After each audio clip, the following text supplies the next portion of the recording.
Hello, what's going on, guys? This is Leonard Craft III, and welcome back to the Midseason Showdown at Game Cafe in Independence, Missouri. Now, you might be thinking to yourself, if you're Leonard Craft III, then who's here on the screen? Well, we actually had some technical difficulties during this round of Swiss. Drew Nowak, who is our normal commentator, we had some internet hiccups over at Game Cafe. So what I'm doing here is I'm just recording commentary post-match. And so it's going to be a little bit biased, I think, because obviously I am the one playing on the screen here.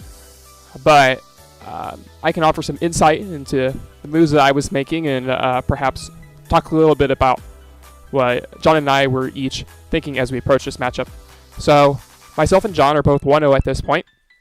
We know from the number of players here that it's probably going to depend on Swiss results for who gets top 4 at this event. We didn't have enough players for a top cut.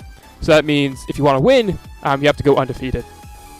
So looking at team preview, we have my team, which is Tsareena, Lunala, Groudon, Incineroar, Tapu, Fini, and Stakataka, against John's Xerneas, Kyogre, Incineroar, Kartana, Smeargle, and Goliospod. And so I was pretty familiar with what John was running.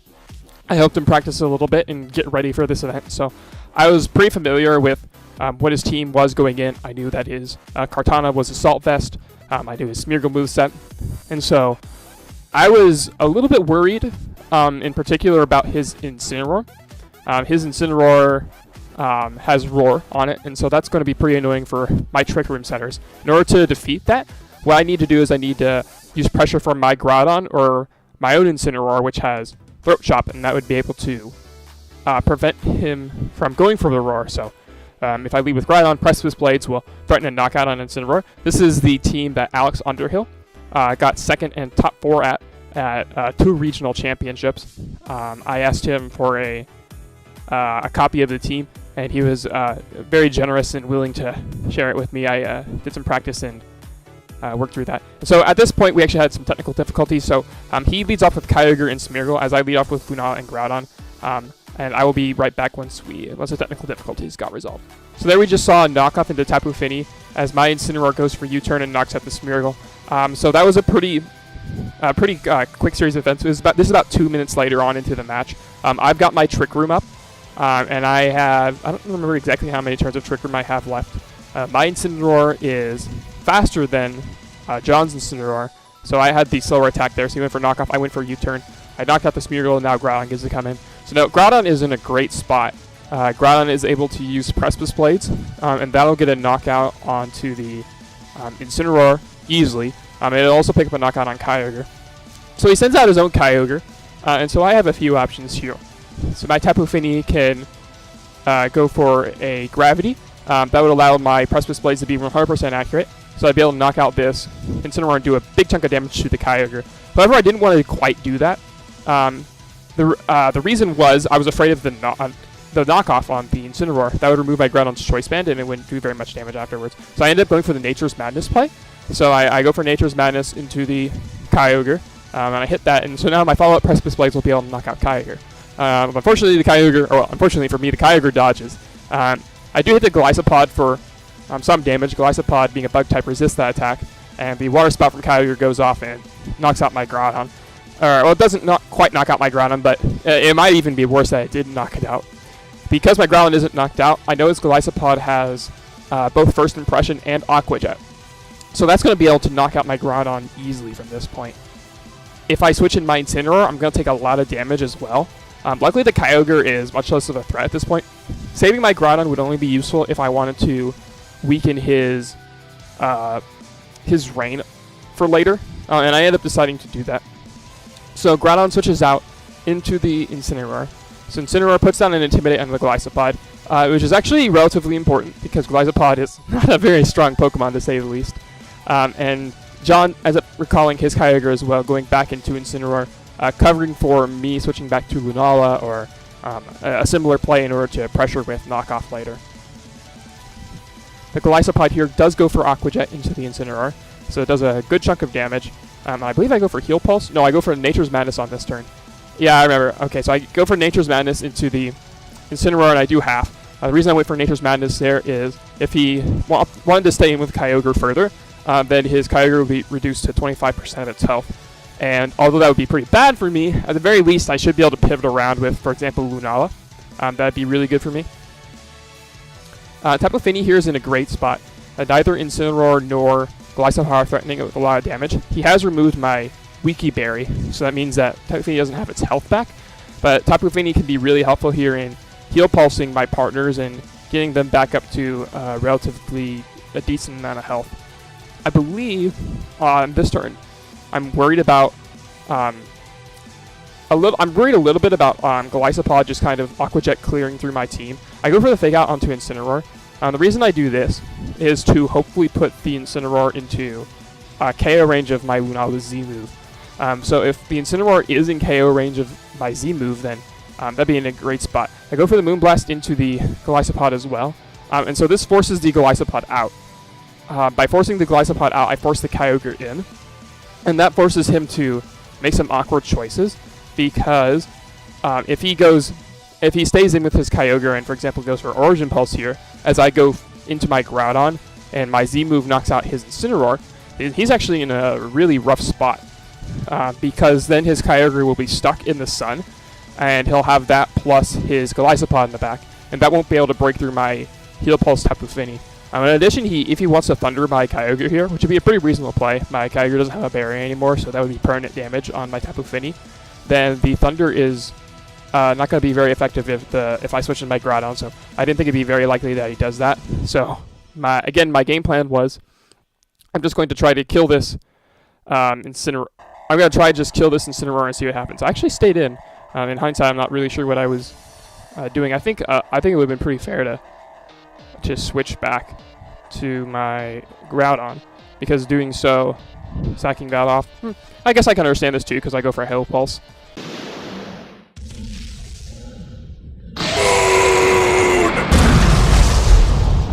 And so, I was expecting this to knock it out, but it just barely survives. That was just me, my bad for not doing my damage calculations there. I thought for sure that I would knock out the Incineroar, and I was wrong. So the knockoff goes into Lunala, but it doesn't do very much damage, and I'm going to get the Heal Pulse my Lunala back to full. So this is really, really good for me. The Kyogre has just used Ice Beam, so it's locked into Ice Beam, and so that's really good for me. The Kyogre isn't going to be threatening very much damage at all. His most threatening play at this point is to go for an Ice Beam and a knockoff into my Lunala. He really can't do anything to my Tapu Fini.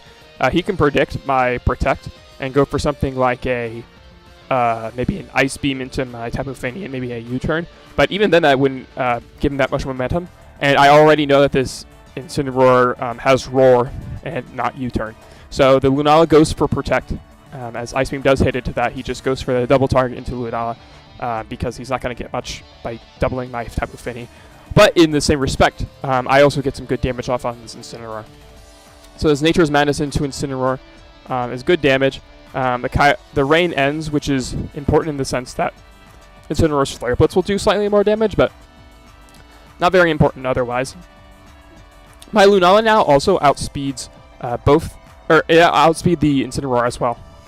If he continues to stay in with his Kyogre, he might actually be in a rough spot. Because if he stays in with his Kyogre for too much longer, for example, if he goes for an Ice Beam and knockoff play into my Lunala again, I can just go for Psyshock into the Kyogre and remove that from the field. If he switches out into Goliospod, then I'll knock that out, and I think my Kyogre Groudon can win in the 1v1, because you can't lock into Thunder versus Groudon, because I'll just knock out both your guys with Precipice Blades. In this case, it goes like I thought it would. The Ice Beam and knockoff does land into the Lunala, and my Lunala just barely survives thanks to the extra bulk that I have on my Lunala. A Moonblast comes out and hits into the Incineroar, not quite picking up the KO. Tapu Fini has a lot of bulk on this team, so the Moonblast isn't very strong, doesn't do very much damage to the Incineroar, but at least it can't miss, unlike Nature's Madness. So, now I'm in a really great spot. He still can't touch his Tapu Fini. From the last few Pokemon he had, he really needed to be able to switch out, I think, his Kyogre in order to reset for the Thunder. But like I said, I was playing to a situation where if he locks into Thunder to knock out my Tapu Fini, then Precipice Blades will hit both and take the win. So I end up just attacking with both. If I go for a Moonblast here into Incineroar, he cannot win this game, because a knockout into the Lunala, and then I just send in my my Groudon, and he'll have too many Pokemon that he needs to knock out. He would probably be able to knock out my Groudon in the meantime, but he wouldn't be able to knock out everything I had. I had too much health left on my Pokemon, and so I ended up winning game 1. As far as adjustments from each player, so last time we saw that John led the Kyogre and the Smeargle, and so I was worried about here in this matchup. If he can deny my Trick Room, that's probably the worst case scenario for me.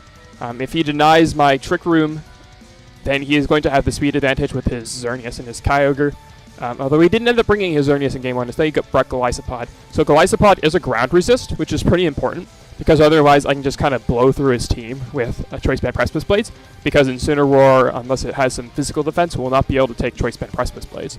Kartana will also be able to take it at neutral, but not really otherwise. Both of us locked in really fast. I felt pretty confident about my game plan. I missed a Precipice Blades in game 1 that I thought mattered quite a bit, so I thought that if I could replicate the situations that I was in, I would still be exerting a ton of pressure and could still be in a good spot. So compared to game 1, this time John leads with Kartana and Incineroar, as I lead with my Lunala and my Tapu Fini. So my Tapu Fini here is obviously not in a great spot. I led Tapu Fini so that way I can just immediately pressure the Smeargle in case he decides to lead that, because it won't be able to do anything.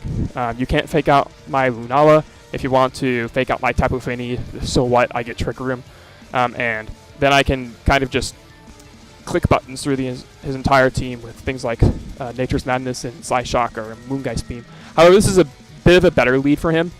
Leaf Blade is pressuring my Tapu Fini. It won't knock out my Tapu Fini in one hit because this Kartana is Assault Vest, but there is a pretty safe move for me, I think, in protecting Lunala and switching in Incineroar.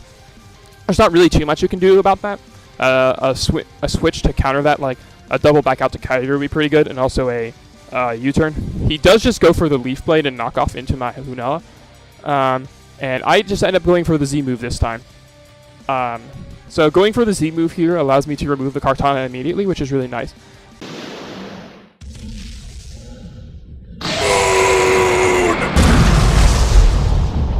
My Groudon is faster than his Incineroar. I think we saw that from game 1 interaction. I'm not sure, but I was pretty confident that I was faster anyway. And we do see the knockoff into the Lunala, so because of my Incineroar's Intimidate, and because Lunala is bulkier on this Trick Room variant, it takes that very comfortably. The Menacing Moonraze Maelstrom easily knocks out Kartana. Now, if you have Kyogre and Xerneas in the back, neither one you really want to go into, and Kyogre does end up coming in. So Kyogre here is fine. You force me to fake out the Kyogre. If I don't fake out the Kyogre, then I'm in kind of a rough spot. I can also protect the Lunala and go for a U-turn with my Incineroar. That allows me to bring in my Groudon. I have to be a little bit concerned about a knockoff into that slot. I also have my Tapu Fini that I can bring in relatively safely. So there's several options I think that I can go for here. And I just have to be clever with which ones I choose. Oh, never mind. I know the Incineroar doesn't have U-turn, so that limits John's options quite a bit with his switches. He ends up switching out into his Goliospod, as I just go for the offense. I double target the Kyogre with a fake out and a Psyshock, so that put it into Precipice Blades range for sure. I actually end up proccing the emergency exit, which is really, really bad for John here. And the reason it's so bad is because he wanted to switch out his Goliospod so that way he could have the weather advantage in later turns, because he went for knockoff into my Lunala. Knockoff into my Lunala means that he is going to be knocking that out and I get Groudon in. And although I will take a lot of damage from a Water Spout, he'd take even more damage from a Precipice Blades. If he goes for a Water Spout and I hit my Precipice Blades, he's in a really rough position.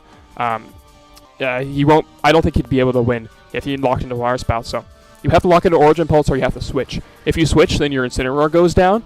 And I think I would always click U-turn here. I also could click Throat Chop. Throat Chop would be alright. It'll allow me to pressure the Kyogre more because I'm guaranteed to get damage on it in case something goes horribly wrong. And then perhaps my Incineroar and Tapu Fini can win in the end, but I think it would make more sense for me to go for a U-turn here. And the Kyogre does end up switching out. So this allows him to get Rain, but it's at a pretty big cost. So I end up going for the U-turn, like I said. He gets the information that my Incineroar is actually faster than my Groudon, which is pretty important. Remember that we're out of Trick Room here.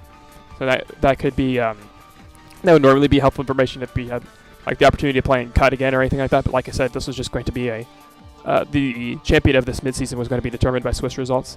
And so we do see the Precipice Blades. I connect with both. And that's definitely going to knock out Incineroar. I wasn't sure if it was going to knock out Goliospod, but it easily knocks out Goliospod. Poor Goliospod. It is a ground resist, but it's just not good. I felt really bad in that respect. And so now John's in a really bad spot. There's no way that you can break through my Tapu Fini alone. I could honestly just go for a Precipice Blades and a Nature's Madness, and there's nothing you can do. I actually was joking with John at the time. I was like, hey, I'm just going to PP stall you right now. So I was intending to make his Kyogre struggle, but he didn't really want to have anything of that. To be fair, he does have an out here if I miss a bunch of Nature's Madnesses, because, like for example, suppose I stay in here, I miss a Nature's Madness, and then I send an Incineroar, go for Fake Out Nature's Madness, and I miss 2 in a row. Then he could knock out my Incineroar, and maybe if I missed a lot more, then he could break through my Tapu Fini, perhaps with some additional crits. I actually I do end up missing the first Nature's Madness, so perhaps a misplay on my part. I could have switched out my Groudon into my Incineroar, and gone for a so that would sack my Incineroar, sending Groudon. Groudon could go for a Precipice Blades or one of its other attacks that have single target accuracy, and that would allow it to do a decent chunk of damage to Kyogre. I could go for Heal Pulse as well and go for additional Nature's Madnesses, but because my Tapu Fini has Moonblast, I'm really in no danger of losing this one, unless I miss, like I said, an absurd amount of Nature's Madnesses that I'm not going to lose this game, and that ends up being what happens. So I go for the Nature's Madness into Kyogre, and I do half to it. Now the Incineroar now he's never going to break Tapu Fini. Kyogre is way too low in order to break through, even with successive critical hits on my Tapu Fini. And so, again, at this point, I'm joking with John that I'm going to just be, PP stall his Kyogre, because I know it's Scarf Kyogre. But he wants none of that, unfortunately, and so he ends up forfeiting. And so that was round 2 of the Game Cafe Midseason Showdown.